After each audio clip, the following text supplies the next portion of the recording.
Преглед на настаните во дневникот. Новите градби го нарушуваат автентичниот лик на Охрид.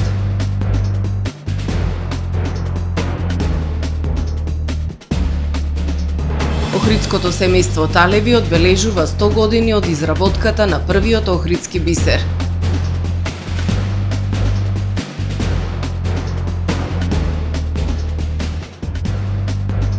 Одличен успех на студенти од Факултетот за туризам и угостителство на 11-тиот гастрономско-туристички фестивал во Ниш.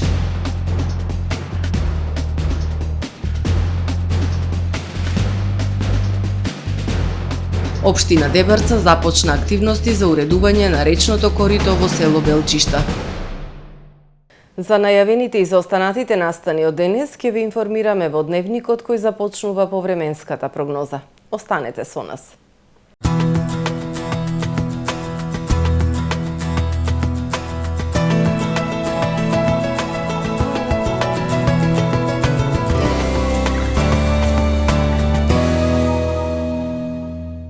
Во Охрид денес имавме претежно сончево и топло време со појава на локална облачност.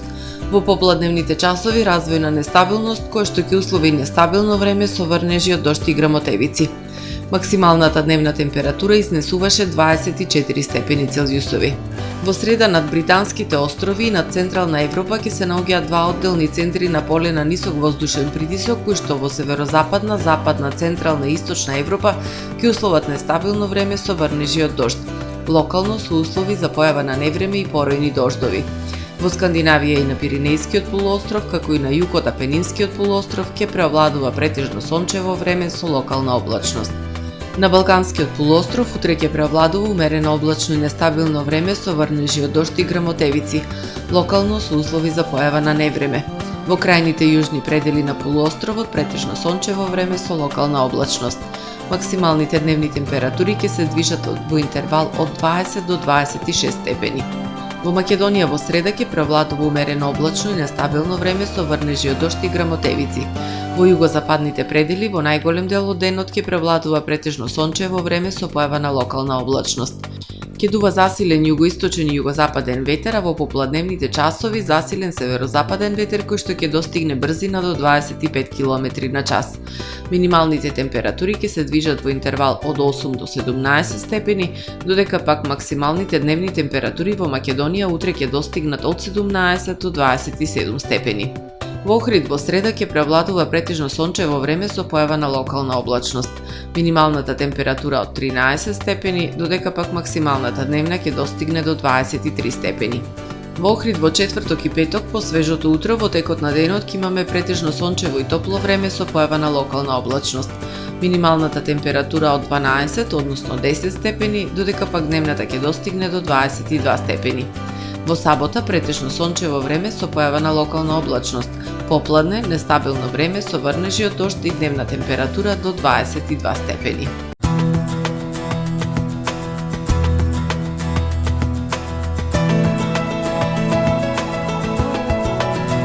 Гледавте Метео на ТВМ по соработка со Трпе Инвест.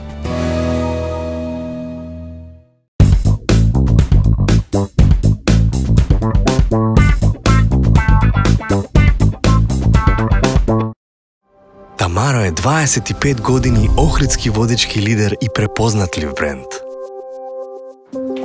Обуките од менаџерскиот тим се доказ за максимална посветеност кон вработените. Тамаро Холдингот се грижи за организацијата и на време пренесените информации кои отсликуваат тимската работа. Секој успех на вработениот е успех и на компанијата.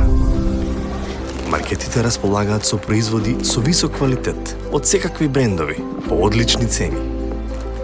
Вкусните печива од Дана Бела пекарата се веќе омилен појадок на многу потрошувачи во Охрид. Анабела кујната услужува голем број на потрошувачи и компании.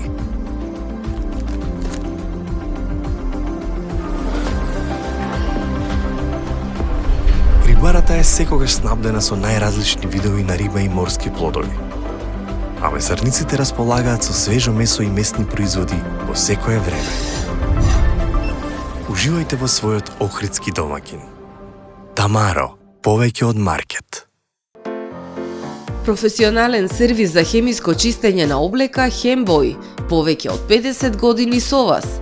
Единствени во регионов работиме со dry cleaning или суво чистење. Не дозволувајте импровизации со вашата деликатна облека. Хембој работи по сите европски сертификати и стандарди со најсовремени машини и методи за dry cleaning, она што го бара производителот на вашата облека за правилно одржување на истата. Вршиме услуги и за водено перење на кебиња, постелнини, јоргани, наддушеци и прекривки. Традиција и квалитет повеќе од 50 години. Хемиско чистење Хембој.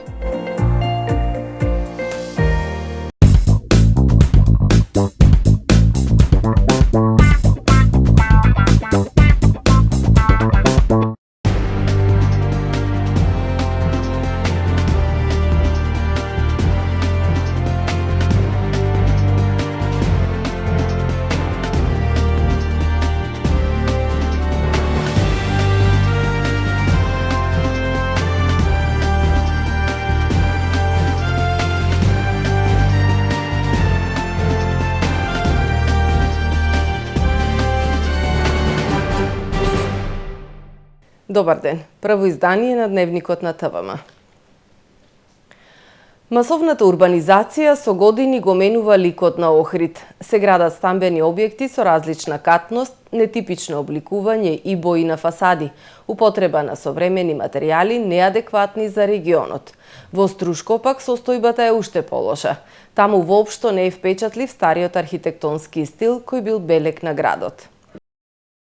Се губи автентичната архитектура во Охридскиот регион. Масовната урбанизација со години го менува ликот на градот. Се градат стамбени објекти со различна катност, нетипично обликување и бои на фасади, употреба на современи материјали неадекватни за регионот. Се девастира и старото градско јадро. Се менуваат улиците, се употребува многу пластика која нарушува автентичноста. Според архитектите, со години затајува контролата, а во преден план се личните интереси на поединци. Пребрежјево е лукративно поднесување на одредена структура на луѓе кои што сакаат да инвестират пари, за чисто причини да заработат пари, да речем просто. И затоа се уведат 3, 4 или 5 висини, што е необично, нелогично, па дури и штетно. Значи треба да се внимава на изборот на материјали, на својството на материјалите, на начинот на поставување, зашто се поставуваат, дали се тие. Сето тоа треба да стори една компактна целина, да ви добиете впечаток за еден град. Урбанизацијата е една од клучните забелешки на УНЕСКО. Високите објекти во крајбрежната линија според еколозите предизвикуваат климатски промени. Многу Охрид се гради и се посегнува и према обалава на Охридско езеро, исто и по намова трешноста на Охрид. Масовно се гради, не знам од кои причини, дали има побарување на станови или не знам што е работата, али мислам дека треба све да се регулиса. Службите треба да си бркет работата. Јужната страна од езерово да биде поне загрозена, за да може да имаме јужно струјење према градот Охрид. Автентичната градска архитектура е сочувана само на заштитените објекти во стариот град на Охрид, но во Струга состојбата е уште полоша. Таму воопшто не е впечатлив амбиенталниот архитектонски стил од минатото, кој бил белег на градот. Закони постојат, но според архитектите проблемите се таложат со години, бидејќи не се знае кој е надлежен за одобренија, а кој за контрола. Охридското семејство Талеви годинава одбележува 100 години од изработката на првите охридски бисери. Традицијата и тајната формула, стара еден век, во семејството се пренесува од колено на колено. Климент Талев, на 83 годишна возраст, се уште изработува бисери и е пресреќен што го доживеал јубилеот и што ги гледа својот син и внук како го продолжуваат занаетот кој започнал далечната 1924 година. Охридските бисери се еден од најпознатите брендови на градот. Накид од далеку прочуените бисери произведуваат само две охридски семејства со долга традиција – Талеви и Филеви. Годинава семејството Талеви одбележува јубилеј 100 години од изработката на првиот охридски бисер. Климент Талев на 83 годишна возраст секој ден е во својот дуќан во Охридската чаршија. Се уште изработува бисери и своите искуства и знаење ги пренесува на своите потомци. Вели дека е неизмерно среќен што го доживеал овој голем јубилеј. Одбележувањето на 100 годишнината од изработката на првото седефа со зрно од рацете на мојот покоен татко Ване, јас со зборови не можам да го опишам. Тоа е еден голем јубилеј кој што за нашата фамилија, како да се изразам, е голема чест, голема радост, посебно за мене на овие години што јас имам таков бенефит да дочекам да сум здрав и жив и да прославам заедно со мојот син, мојот внук, мојата фамилија и нашите пријатели. Баба ми покојна велеше, Бог да ја простит, 100 години да ги броиш се многу, а не да ги издржиш во бури и премрежија и така натаму. Товарот е голем. Ипак нешто што почнал дедо ми покоен, Бог да го простит, и во 24-та година проложил татко ми, јас сум број 3, па сега ќе наставити мојот син со негова помош и помош од татко ми, тераме и натаму. Во бисерните нишки од семејството Талеви е вткаена посебна формула и многу љубов. Охридскиот бисер е посебен и уникатен не само поради емулзијата направена од рибино сребро, добиено од охридската плашица, која е тајна чувана и пренесувана од колено на колено, туку и поради целосно рачната изработка. Имат многу финеси во самата изработка. Колку да го натопиш четчето со емулзија, колку блиску да го држиш до самото зрно, колку да ја притискат површината на зрното, све си има цаки, што викаме ние мајсторите. Значи, за да не се познават црти дека е рачно работа, него да имат еден филм од озгора идеално мазен, тоа треба големо искуство, голема техника. Во тоа е тежината. Во Брисел во 2001 година охридскиот бисер на фамилијата Талеви доби европско признание златен медал, врз основа на кое Министерството за економија го сертифицирало нивното производство. Во рамки на проектот Градиме нови мостови, финансиран од Фондот за интегрирано образование на ОПСЕ, Основното училиште Братство единство Охрид доби грант во износ од околу 338.000 денари, кои беа искористени за реновирање на спортската сала во централниот објект на училиштето. Под мотото Учиме заедно, растеме заедно, извршено е поставување на нова подлога на отворените и затворените терени, која значително ќе придонесе за подобрување на наставата по физичко и здравствено образование. Дел од средствата на проектот беа наменети и за набавка на 2 преносни компјутери и 1 синтесајзер со кои ќе се подобрат условите за реализирање на наставните програми по англиски јазик и музичко образование, информира градоначалникот Пецаков.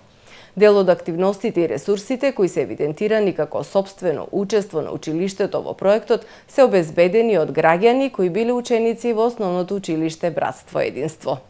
Одличен успех на студентите од катедрата за гастрономија на Факултетот за туризам и угостителство на 11-тиот гастрономско-туристички фестивал во Ниш.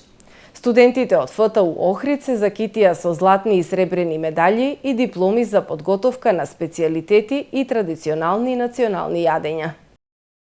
Група студенти од студиската програма по гастрономија при Факултетот за туризам и угостителство Охрид, предводени од доцент доктор Климент Наумов, остварија забележителен успех на 11-тиот гастрономско-туристички фестивал во Ниш, Република Србија. Станува збор за традиционална гастрономска манифестација од меѓународен надпреварувачки карактер во организација на Сдруженијето на угостителски и туристички работници Зоран Мирашевиќ Ниш. На манифестацијата годинава учество зедоа над 20 образовни институции од Србија, Хрватска, Црнагора, Словенија, Романија и Грција. Студентите од ФТУ Охрид Иво Колески, Благојче Сугарески и Владко Спасевски се закитија со златни и сребрени медали и дипломи за подготовка на специјалитети од месо и риба на модерен начин, подготовка на национално јадење во котел на оган и подготовка на традиционални национални специјалитети, како и пехар за освоено прво место во соодветните категории. Сдруженијето на угостителски и туристички работници Зоран Мирашевиќ од Ниш го награди ФТУ Охрид со златна диплома во двете категории за екипно учество. Председателот на Сдруженијето Анчица Димитриевиќ му врачи благодарница за особен придонес во развојот на гастрономијата, угостителството и туризмот на доктор Климент Наумов. Доцент доктор Наумов беше удостоен со голема чест да биде дел од председателството на судскиот одбор заедно со познатиот Стево Карапанџа и Смилјан Стојанич. Во предстојниот период студентите кои активно учествуваат на теоретските и практичните предавања по предметите основни на готварство, национална кујна, техники на послужување и кетеринг на ФТУ Охрид ќе имаат можност да учествуваат и на други значајни гастрономски манифестации. Општина Дебарца започна активности за уредување на речното корито во село Белчишта во должина од 150 метри. Со уредувањето се предвидува расчистување на теренот од вегетација, поставување на сепариран дробен камен, поставување на арматурна мрежа, бетонирање на дното на каналот и санирање на оштетени делови од постоечкото корито. Средствата за уредување на речното корито се обезбедени од буџетот на општина Дебарца.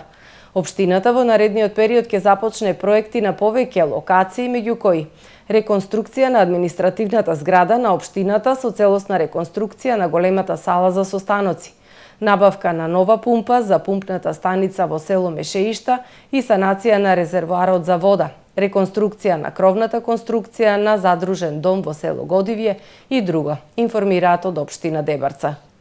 Дуодрамата "За нас почнува живот" во четврток на репертоарот во Центарот за култура Григор Парличев Охрид. Маж и жена се борат и лутаат низ животните патишта и никако не успеваат да ја искачат својата животна планина, да ги победат своите проблеми и таму горе, на врвот, да уживаат во најубавото изгрејсонце со поглед на море. И токму кога мислат дека угоре е високо, а удолу длабоко, добиваат милиони на лото. И како сега понатаму. Представата е со многу трагикомични ситуации и диалози кои не подсетуваат дека животот е убав и без добивка на лото. Почетокот на представата е во 20 часот и 30 минути, а картите се продаваат по цена од 250 денари. Во четврток 23 мај, јавното предпријатие Охридски комуналец организира акција за подигнување кабаст и зелен отпад од урбана заедница 8 Билјанини извори. Граѓаните кои живеат во споменатите делови од градот, доколку имаат ваков отпад, треба уредно да го депонираат најдоцна до 7 часот на 23 мај и предходно локацијата да ја пријават на дежурниот телефон 075 495 428, кој функционира секој ден во неделата во периодот од 7 до 21 часот. Отпадот треба да е уредно оставен до контејнерите или на места предвидени за подигнување комунален отпад, укажуваат од предпријатието. Во продолжение да ги погледнеме и вестите од светот. Главниот обвинител на Меѓународниот кривичен суд, Карем Кан, во понеделникот побарал налог за апсење на израелскиот премиер Бенјамин Нетањаху и министерот за одбрана Јоав Галант за потикнување и истребување, потикнување глад како метод на војна, вклучително и задржување хуманитарна помош и намерно таргетирање цивили во конфликтот. Налози за апсење се побарани и за лидерите на Хамас, Јахја Синвар, Мохамед Дејиб и Исмаил Ханија за истребување, убиство, земање заложници, силување и сексуални напади. Франција и Белгија изјавиле дека го поддржуваат барањето на највисокиот судски суд за воени злосторства за издавање налози за апсење на водачите на Израел и Хамас, но Израел и Соединетите држави остро го осудиле овој потек. Околу 150 земјотреси, најсилни во изминативе 40 години, биле регистрирани во понеделникот вечерта и вторникот наутро во флегрејските полиња во близина на Неапол во Јужна Италија, кои не направиле голема штета, но посаеле паника кај населението. Најсилниот земјотрес бил со јачина 4,4 степени, а регистриран во 20 часот и 10 минути по локално време на длабочина од 2,5 километри. Училиштата ќе бидат затворени во вторник во Поцволи, каде што се отворени сместувачките центри и се поставени шатори на паркингот и плоштадот покрај морето за да се сместат паничните жители, објавил на Facebook градоначалникот Луиджи Манцони. Од противпожарната бригада вела дека жителите пријавиле пукнатини во куќите и делови кои паднале од фасадите на зградите. Флегранските полиња се засенети од блиската планина Везув, чија ерупција ја збришала Помпеја од картата во 79-та година од нашата ера. Веќе 11 години ниво на жолта тревога е во сила за областа, која повикува на предпазливост поради малите и тешко забележливи потреси кои ја ослабуваат земјината кора на тој простор. Британија ќе плати 12,7 милиарди долари оштета на илјадници луѓе кои во 70-тите и 80-тите години добиле крв заразена со ХИВ или хепатит С. Скандалот со употребата на контаминираната крв и крвни продукти се смета за една од најголемите грешки во третманот на пациентите во историјата на Британската национална здравствена служба, финансирана од државата. Дел од крвта која се користела во Британија доаѓала преку донации од САД со висок ризик, односно затвореници и зависници од дрога, кои биле платени да ја донираат својата крв. Се проценува дека околу 30.000 луѓе ја примиле контаминираната крв и дека околу 3.000 од нив починале како резултат на тоа. Истрагата беше отворена во 2017 година од тогашната премиерка Тереза Меј. 2 лица загинале, а 5 други се водат како исчезнати откако мал моторен чаме се судрил со брод за крстарење на реката Дунав северно од Будимпешта, точно во саботата. Портпаролот на полицијата во Будимпешта на пресконференција изјавил дека според досегашните сознанија на малиот брод имало вкупно 8 возрастни лица. 3 мажи и 2 жени моментално ги бараат глисери и дронови. Неколку часа откако полицијата ја почнала потрагата, во водата ја открила оштетен брод, кој го одвлекал до брегот. Се верува дека исчезнатите 5 лица биле на тој брод. Вкупно 16 жени го обвиниле американскиот магионичар Дейвид Коперфилд за непримерно сексуално и недолично однесување кое траело со децении, пишува Гвардија. Половина од жените изјавиле дека во моментот на инцидентот биле тинејџерки, односно дека биле помлади од 18 години. Некои изјавиле дека имале само 15 години, но дека Дейвид можеби не ги знаел нивните вистински години. Адвокатите на Коперфилд сметаат дека наводите не само што се целосно лажни, туку и целосно неверојатни. Инцидентите за кои го обвинуваат 67 годишниот магионичар се случиле од крајот на 1980 година до 2014 година. Обвиненијата против него вклучуваат наводи дека другирал 3 жени пред да има односи со нив. Почитувани гледачи, го завршуваме првото издание на Дневникот на ТВМ. Повеќе информации на нашиот портал tvm.mk и на профилите на ТВМ на социјалните мрежи. Пријатно!